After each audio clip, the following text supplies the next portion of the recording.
Good morning. Welcome to High Point. My name's Steve Iannotti. I'm Director of Facility Services. So I'm ultimately in charge of all the facilities, also safety. So we're going to do fire and safety today.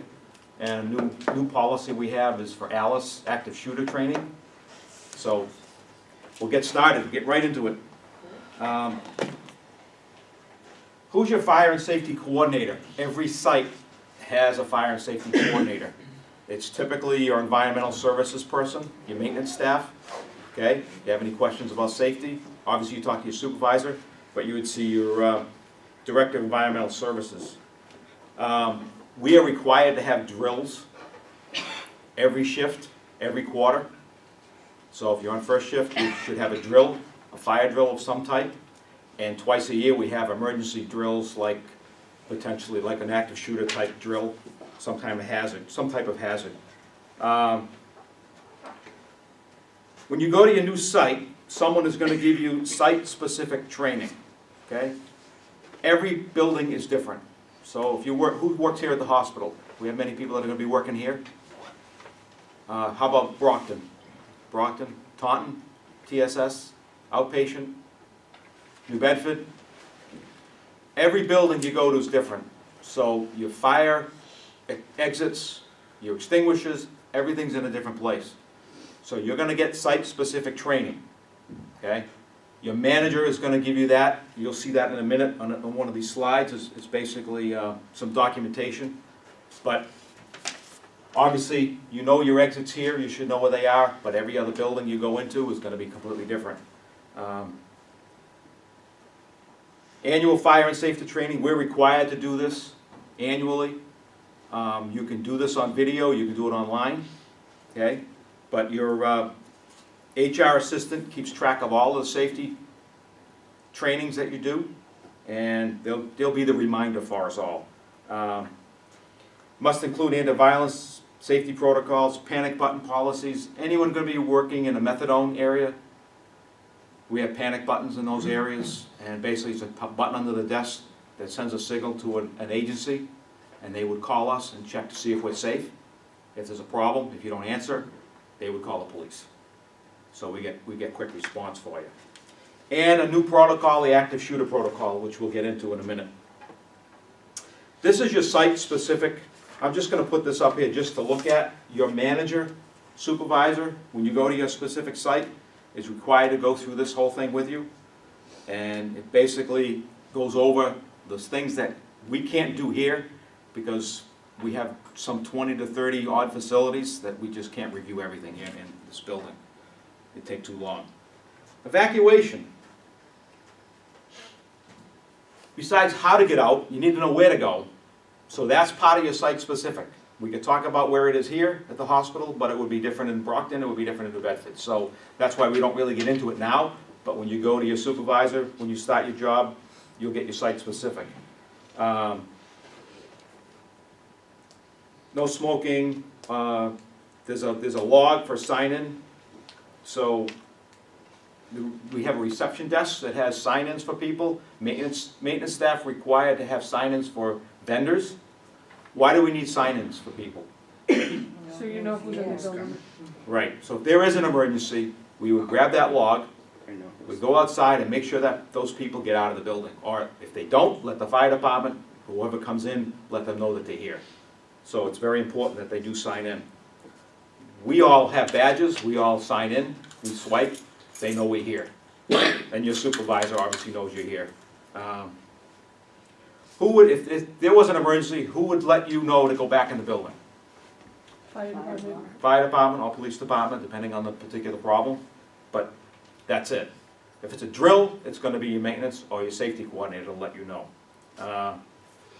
The paperwork is done by the environmental staff to make sure we document drills and we document actual events.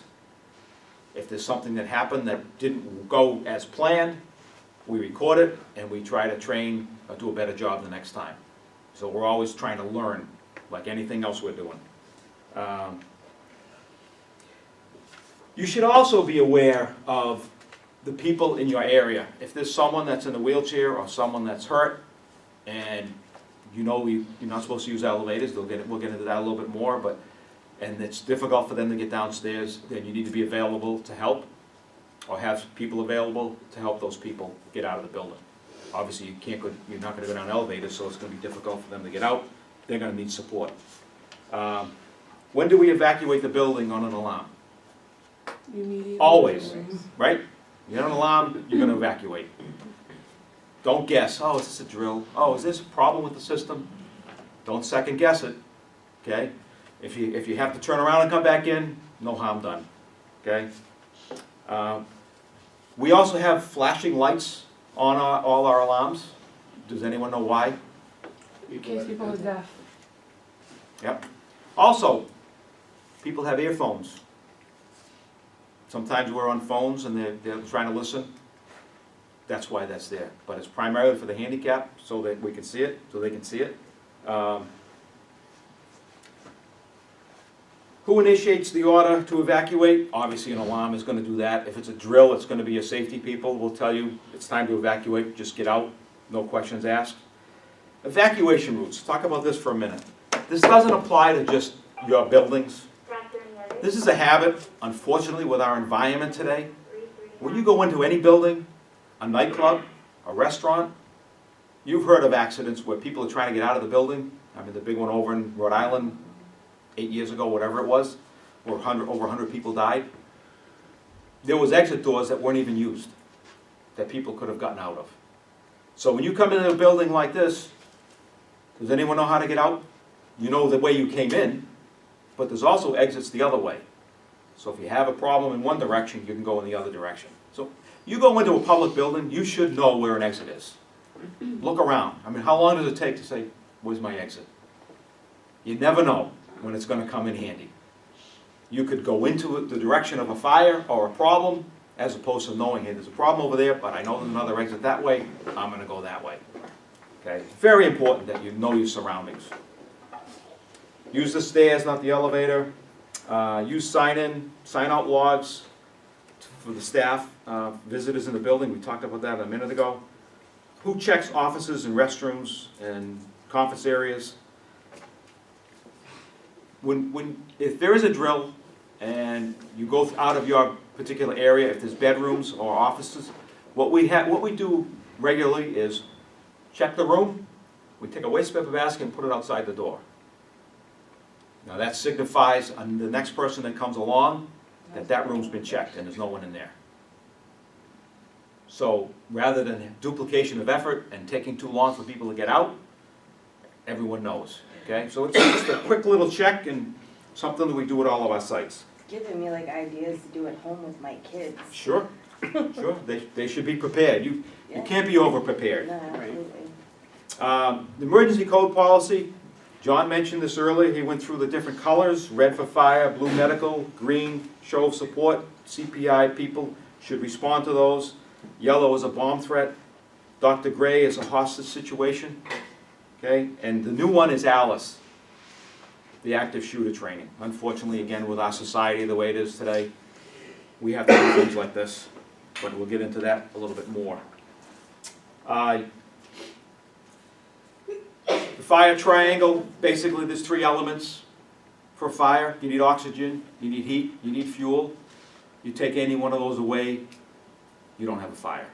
So that's what fire extinguishers try to do, eliminate one of those. Either oxygen, or take the heat away by putting the flame out, or the fuel by using foam, or that different types of extinguishers. There's a lot of different kinds of fire extinguishers. ABC, it's the 5 and 10 pound. Using an extinguisher, use the words pass to remember this. Pull the pin, aim the nozzle, squeeze the trigger, and sweep side to side. Always at the base of a fire, because that's where it's originating. Okay, you see smoke and fire, put it down at the base, not at the top. That's where you want to aim it. Once a fire extinguisher is empty, lay it down on the ground so anyone that comes forward behind you knows that it's empty. Stand it up, it might look like it's still usable. You only have 15 seconds with a fire extinguisher. There's not a lot of time. So if you have a small enough fire, you can generally get it out, but I want you to know that you stand there, you're not going to be there very long. it's gonna extinguish, it's gonna expel very quickly, okay? Don't ever try to smother a fire. Why is that a bad idea? I'm just gonna catch whatever you're smothering it with on fire and make it Or worse. if it's a liquid fire, it could splash, get on you. You could start whatever you're trying to put it out with. If you can't extinguish it, you don't have anything to extinguish it with, evacuate. There's not much you can do, okay? Ceiling fires, you don't want to spray upwards. It's just going to come down on you. It's not a good idea. If you can't manage it, again, you get out of the building, you let someone else, the fire department, handle it. There's different classes of burning materials that are rated. This is how the fire department set this up. Class A is paper, wood, common combustibles. Water is the best way to eliminate that fire. Class B, flammable gases, liquids, chemical foams. Okay? Class C, electrical, non-conductive agents. And they're just going to try to eliminate the oxygen, those types of fire extinguishers. And a good example, we have a computer room over here that probably $1 million worth of equipment is in. If a water system goes off in there, you've just gotten rid of everything. Just throw it all away and start over again. So there are extinguishers that just can put a gas in the room that eliminate the oxygen. Now, it's dangerous for people, obviously, so people need to know this, that know that area, to get out of that room if there's a fire. But you could potentially save millions of dollars by using that type of fire extinguishing system. Class D, combustible materials. Do not attempt to extinguish. Call the fire department. Combustible metals, I'm sorry. I've seen combustible metals burn. They burn very hot, and there isn't much that can put them out. They're very hard to put out. We don't have that type of extinguisher here. We don't have those kinds of metals in our buildings. That's typically not something you'd see. You see that more in a manufacturing environment. Class D is kitchen, where there's grease. Okay? So those are the different types of fire extinguishers and classes. We talked about not using an elevator to evacuate. We're going to hear that over and over again.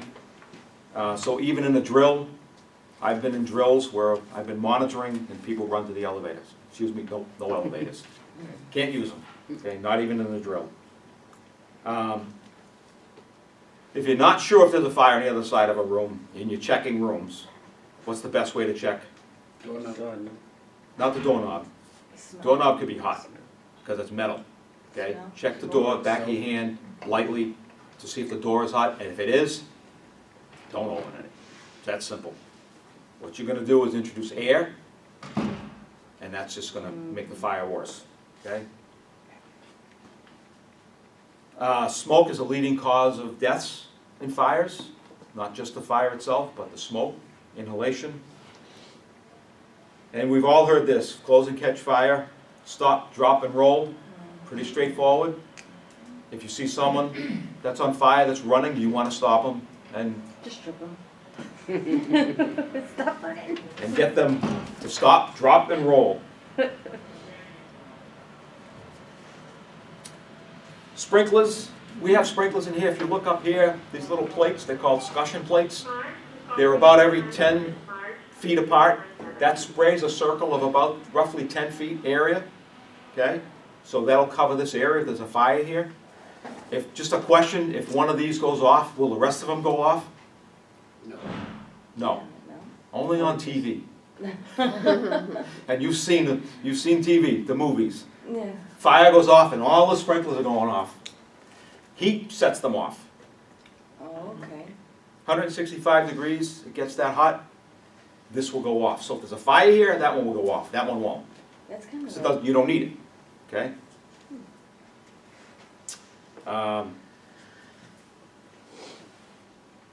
What else do we have here? Keep work areas clean. Big cause of fire is clutter, okay? And I was recently up at Brockton in the castle, and there's a couple of rooms down in the basement that people just started to throw boxes in and things in, and it just got bigger and bigger and bigger. That's a real fire hazard. It can get hot, and it can combust. And so you have to be very careful about clutter. So if you see that in your area, you should get it cleaned up. Get someone to get it cleaned up. Electricity is also a big cause, especially in the winter. People get cold. We're not allowed to bring any heating elements into the building. If there's a problem with heat, you should see maintenance. If we need to put heat, separate heat in the building, again, see maintenance. And they'll bring the proper equipment in to heat your area. Extension cords, don't overload extension cords. I've seen it. We have refrigerators and coffee pots and multiple coffee pots, and this one doesn't like that coffee, so they run this one. It's a big problem. Be very careful that you're not overloading circuits.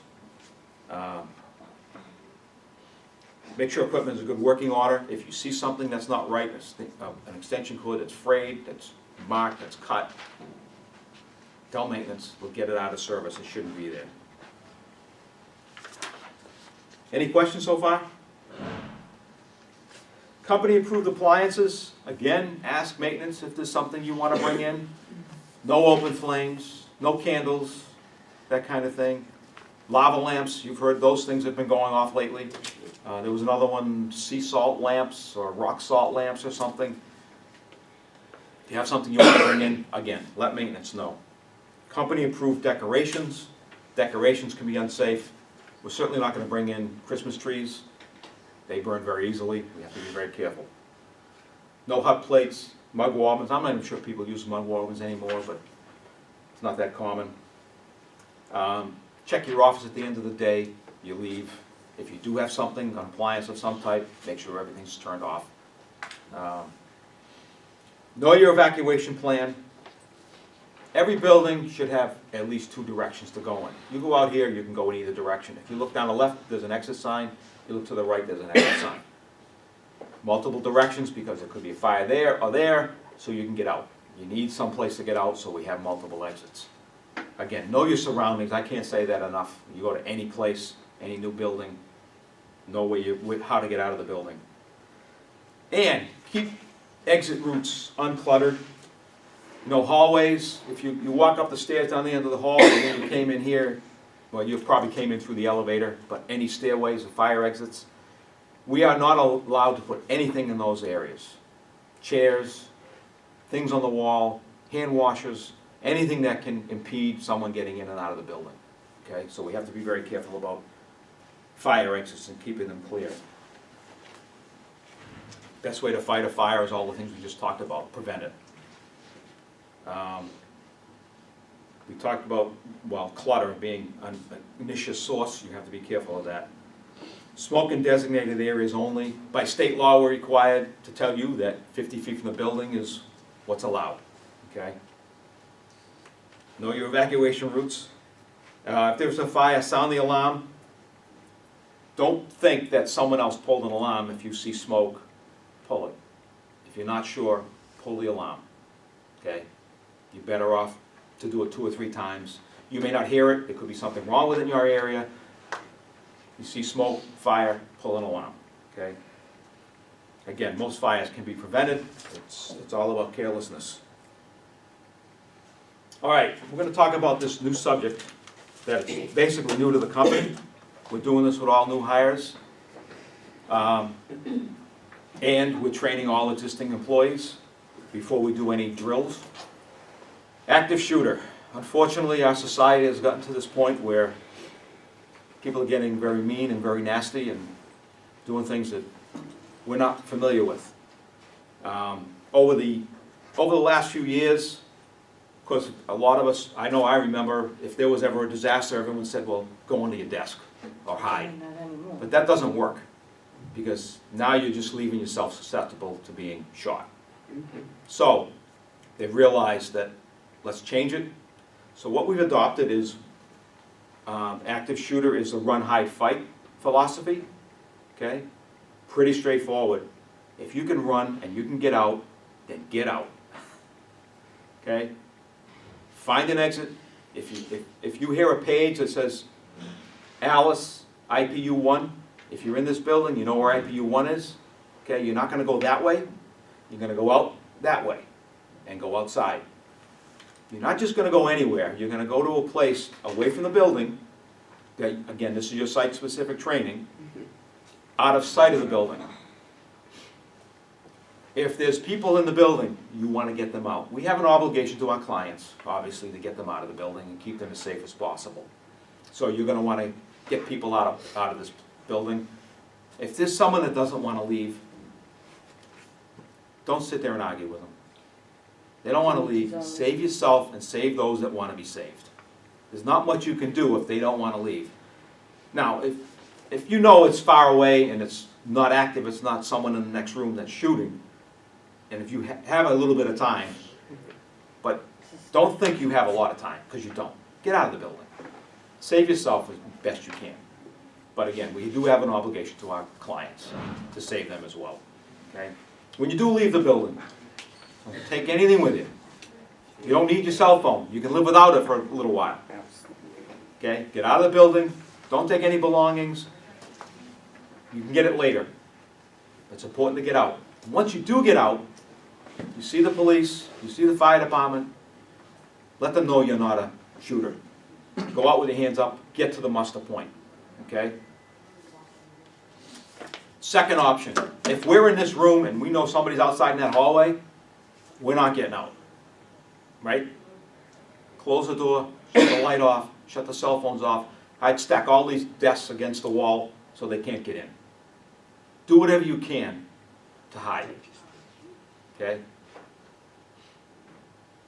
Last resort. This is the tough one, but again, I think if this was adopted years ago, before all this stuff started, we probably could have avoided a lot of people getting hurt. Fight back. If someone does come through that door, if you start throwing things at them, chances are they're not going to get a good shot off if they have a gun. Okay? If we're all doing it and we're all fighting back, grab the camera, grab whatever you can to protect yourself and fight back. Okay? At least you go down with a fight. Can't save yourself, you might save someone else. So do what you can. So we have a video here that I hope will come up. Looks like it will. This is the Hollywood version of what I just said.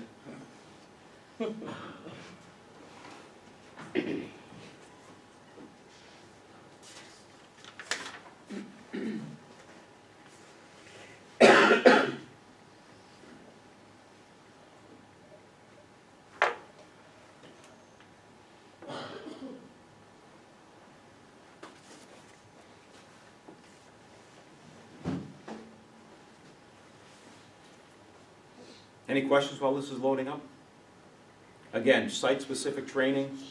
When you go to your training, if they don't know the muster points and where to go, again, not everyone has been trained yet to this. We just rolled this out.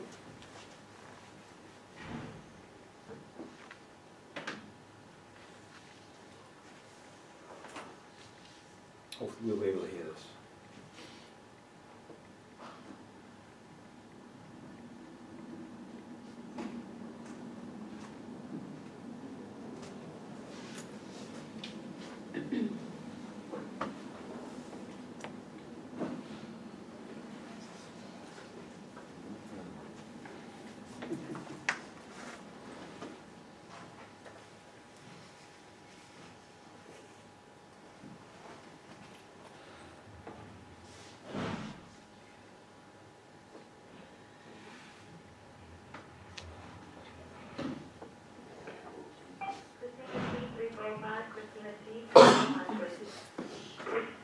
Come on.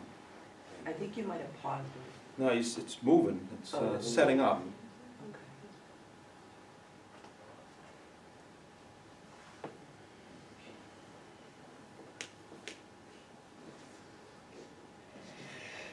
Just loading.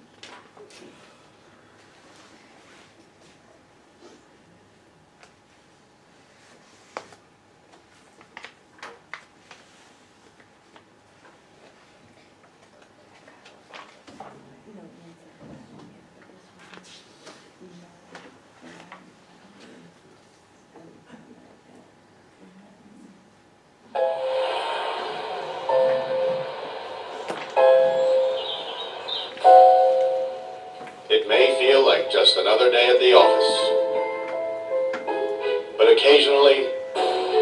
life feels more like an action movie than reality. The authorities are working hard to protect you and to protect our public spaces.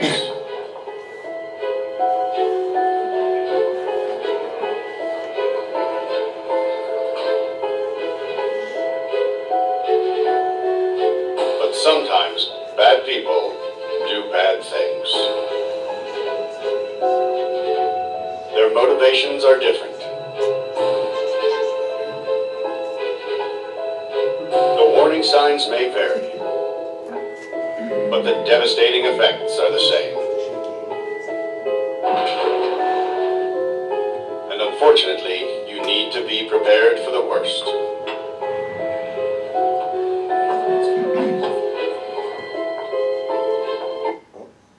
Loading.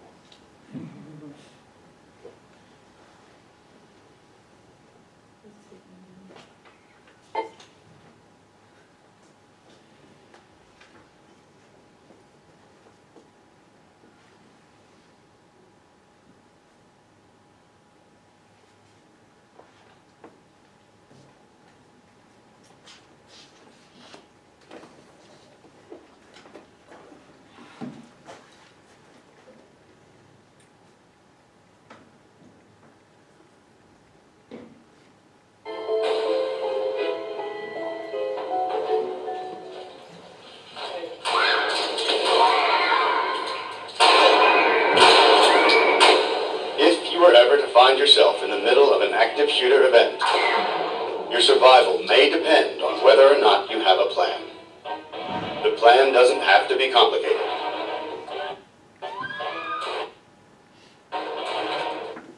There are 3 things you could do that make it. Let that load up for a minute. It'll run without interruption.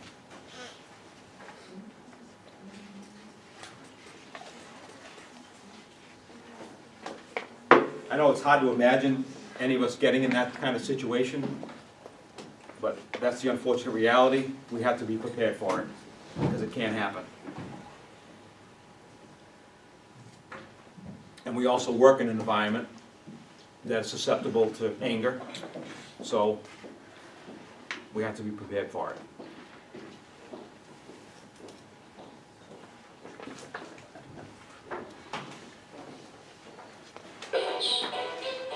Run, hide, fight. First and foremost, if you can get out, do. Always try and escape or evacuate, even when others insist on staying. Encourage others to leave with you, but don't let them slow you down with indecision. Remember what's important, you, not your stuff. Leave your belongings behind and try to find a way to get out safely. Trying to get yourself out of Run them stairs in hills. harm's way needs to be your number I wouldn't put 1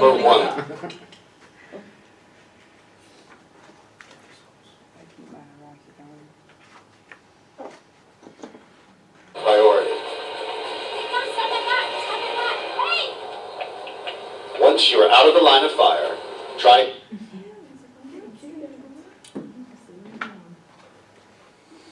to prevent others from walking into the danger zone and call 911. Really ruins the effect by not being continuous.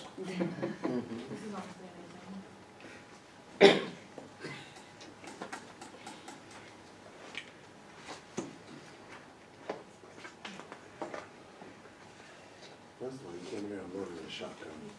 You have a regular gun. Just load a shot in that gun.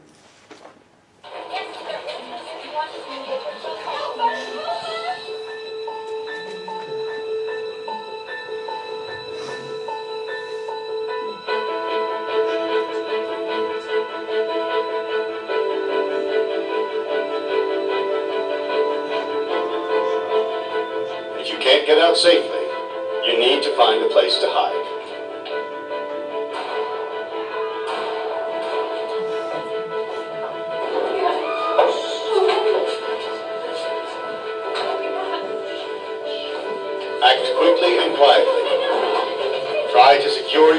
place the best you can. Turn out lights, and if possible, remember to lock doors. Silence your ringer and vibration mode on your cell phone. And if you can't find a safe room or closet, try to conceal yourself behind large objects that may protect you. Do your best to remain quiet and calm. Let it catch up again.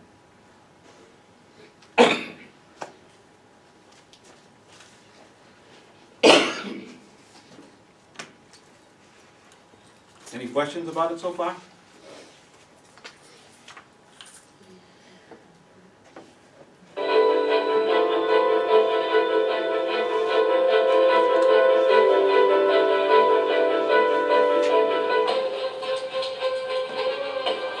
As a last resort, if your life is at risk, whether you are alone or working together as a group, fight.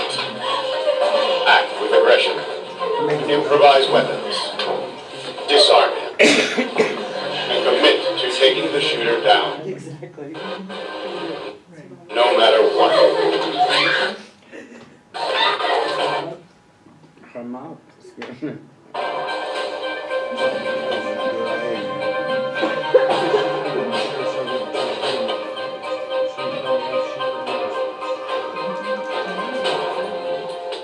Try to be aware of your environment. The stuff that come out. Yes, right on Facebook.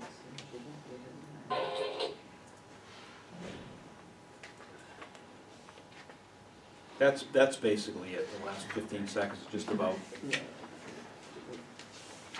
getting out of the building and where to go. Again, that's site-specific for your area. You're gonna wanna get a place away from the building, out of sight of the building.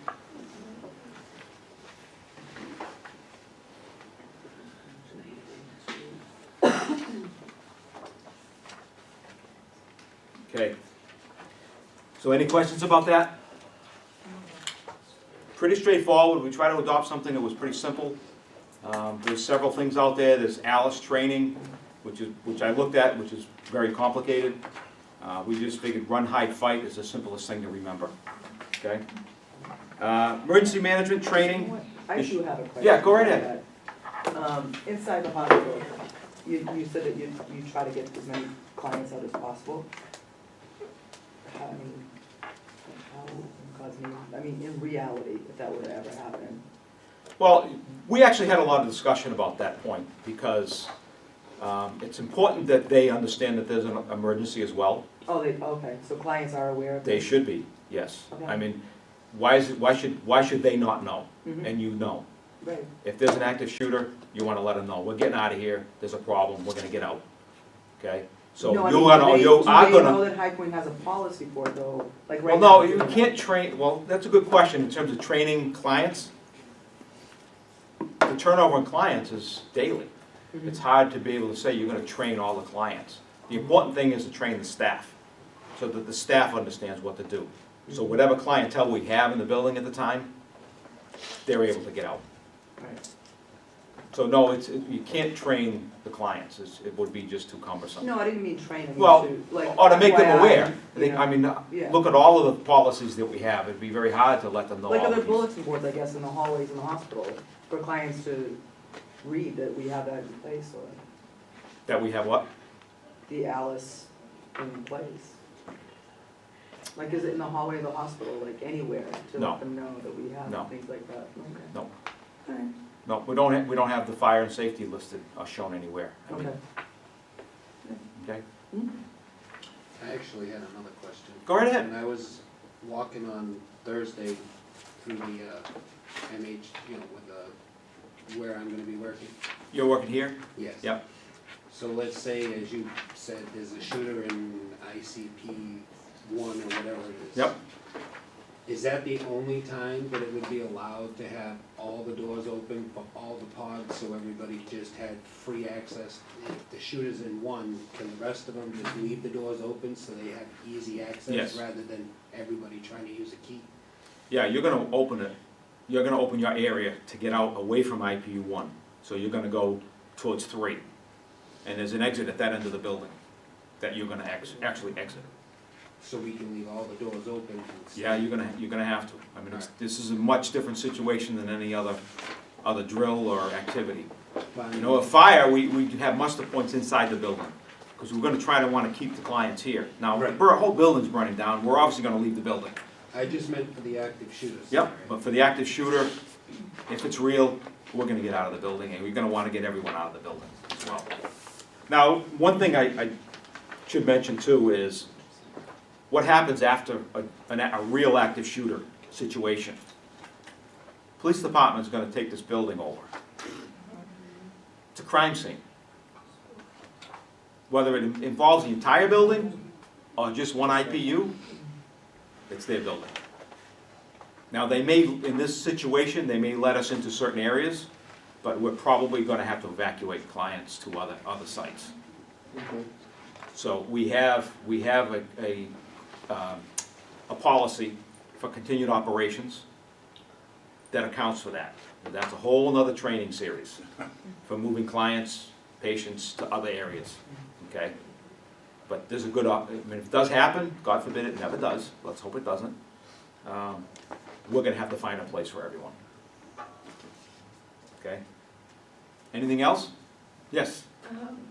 How come to like better avoid these situations and like places like these, how come there isn't like metal detectors or any of those things, or like a mall cop or somebody that like, I don't know, just, we have cameras and stuff. There used to be a security guy that was packed in the parking lot at all times. We have security now inside, which makes a lot more sense for us here, okay? Because it wasn't a problem outside the building, it's more of a problem inside the building. Now, we're a locked facility. This particular building is a locked facility. It's very, very unlikely anyone's gonna get in here. But it certainly could happen. In terms of metal detectors, the expense is extreme. It's not only the metal detector, now you need someone to monitor it. They need someone to monitor it 24 hours a day. It's the kind of situation, what's the possibility that it might happen? Like in courtrooms and courthouses, they have them because there's a very good likelihood that people that are going there, something's gonna happen, so that's why they have them. And they can justify it that way. Okay?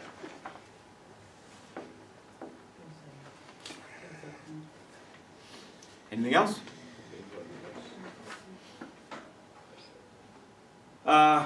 There should be in your book, the emergency management handouts. I'm not gonna go through that today, so you need to look at that. What I will go through is housekeeping. We talked about this earlier, but I'm gonna get into a little bit more detail about it. Electrical cords are hazards. One of the things that we've seen, and wherever you've worked, you all have computers and electronic equipment on your desk, and there's all kinds of wires hanging out underneath them. We've had accidents here, and I've seen accidents in other places where cords get hung up in your feet, you try to stand up and they fall, people fall. So I've talked with IT, we have a policy now when they do set up a station that all the wires are hung up, and there's nothing under the desk that can hurt you. If you see that problem, you need to talk to maintenance to get it repaired. We will fix the wires if they're a hazard under your desks, okay? Cords should not be laid down on the floor, across an aisleway, like there's an extension cord there, an outlet. Cord should not be laid down on the floor, that's a tripping hazard. Nor should you tape a cord put down on the floor, because now you potentially could heat that cord up because you've covered it. They're not designed to be encased in anything, okay? Poor lighting. If there's a problem with lighting, it's hard to see in any area, again, get maintenance to fix it. Talk to your supervisor. We have a work order system in the company to write a work order. It's an electronic system, so it's available to everyone, okay? Badges should be worn, visible, okay? These are your personal identification. They should never be shared with people. Good example, if you share this with someone, they come in the building, people are going to be looking for you, not them. So under an emergency situation, this lets us know who's in the building. So you should never share this with anyone. That's yours, okay? Smoking in designated areas, we've talked about that. Avoid wet floors, wax floors. Work with the housekeeping staff and the maintenance staff when they're trying to do floors over, walk around areas. If you do see a wet floor, we have these signs to put up, or get maintenance or housekeeping to get them cleaned up. Or get some paper towels and clean it up. We have a lot of trips and falls and slips in the building because we have a lot of wax floors. So it's very important that we're very diligent about making sure that areas are clean. Right, Dan? Right. Safety shoes. If you're in maintenance, you're required to wear safety shoes.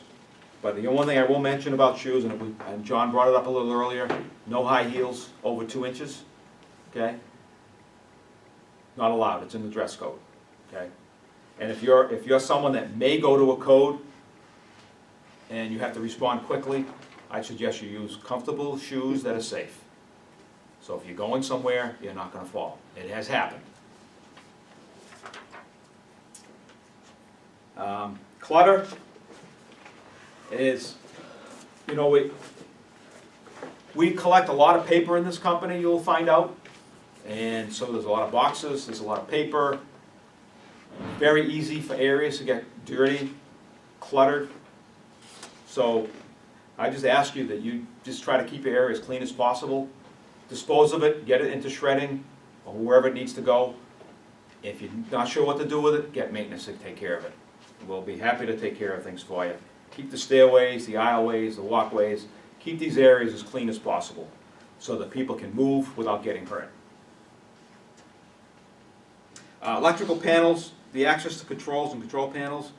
If there were an electrical panel in this room and there isn't, nothing can be put in front of it, okay? So that we can get access to it. If we need to shut things off, it's also a fire hazard. I think John asked, there's no one from going into maintenance here, but proper use of tools, equipment, whatever. Don't use knives for screwdrivers. Right tool for the right job. Never get on a chair for a ladder. If you need a ladder, again, we have maintenance for that. Store tools and any equipment you might have properly, and that applies to everyone. You have equipment that you use, it should be put away. If you have any questions, you can talk with your supervisor about what you should be handling, how you should be handling some of your equipment. We do have a lockout tagout policy. Essentially what that means is we have an electrician working in this area, the electricity will be shut off at the panel and it'll be locked so that it cannot be turned on. And he has that control to go back and turn it back on himself so that he can work safely. Biological hazards, we do have some, obviously. Medical waste, bloody bandages. Everything has a place. We have sharp containers for sharps. We have biohazard waste containers for chemicals, blood, anything like that, and they're separate. Don't mix the two, please. They go in there, the proper equipment. Use properly marked special biohazard containers, not just trash bags. Again, if you need it in your area, maintenance has them, or your supervisor can get them for you. Make sure you're using the right equipment.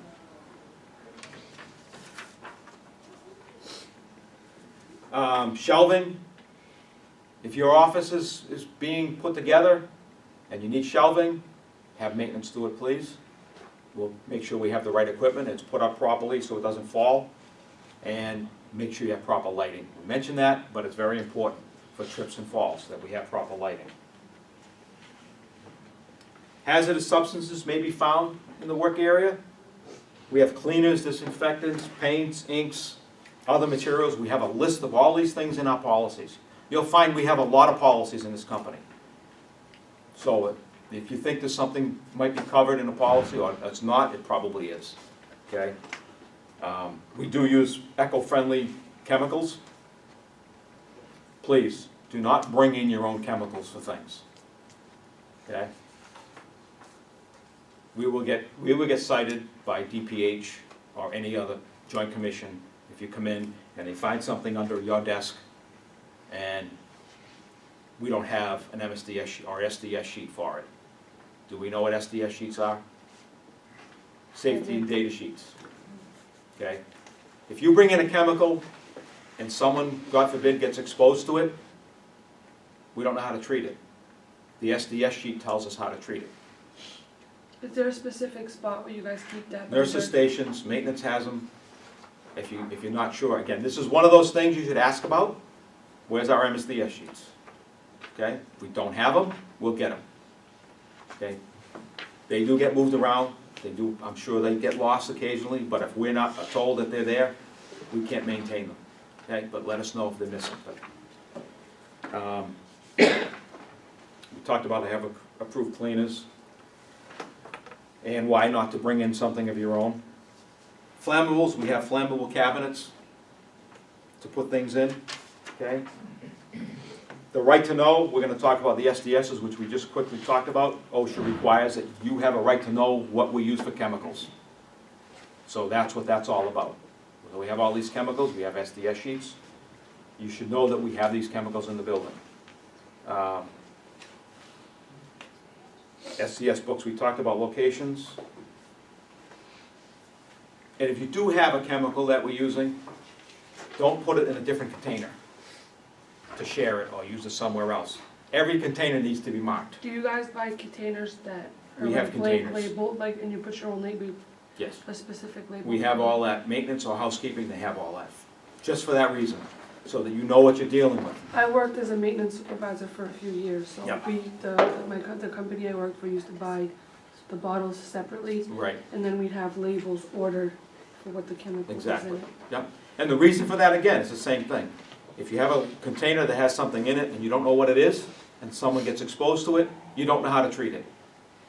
But if you know what it is, you go to the SDS Certain book chemicals, when they mix, they can be explosive. and that. We don't have any of those, but that is potential. Now, we don't have bleach in our company, but I know you're all gonna, at some point, see Clorox wipes. They do not have bleach in them. It says Clorox, but they're bleach-free, just so you're aware of that, okay? SDS books, just real quickly, they're broken up into several areas: product information, ingredients, physical data, fire and explosion hazards, reactivity, health hazards, spill, leak, and disposal procedures, personal protection information, in other words, what should you wear gloves, should you wear masks, and special precautions and how to treat if you get exposed to it. So, when you go to your site, you should have site-specific training by your supervisor. You will have annual fire and safety training. It should include anti-violence protocols and panic button. It should also include active shooter training as a recap for everything. So that pretty much does it. Does anyone have any questions? No? Don't make it too easy for me. Excellent. Thank you very much. Thank you.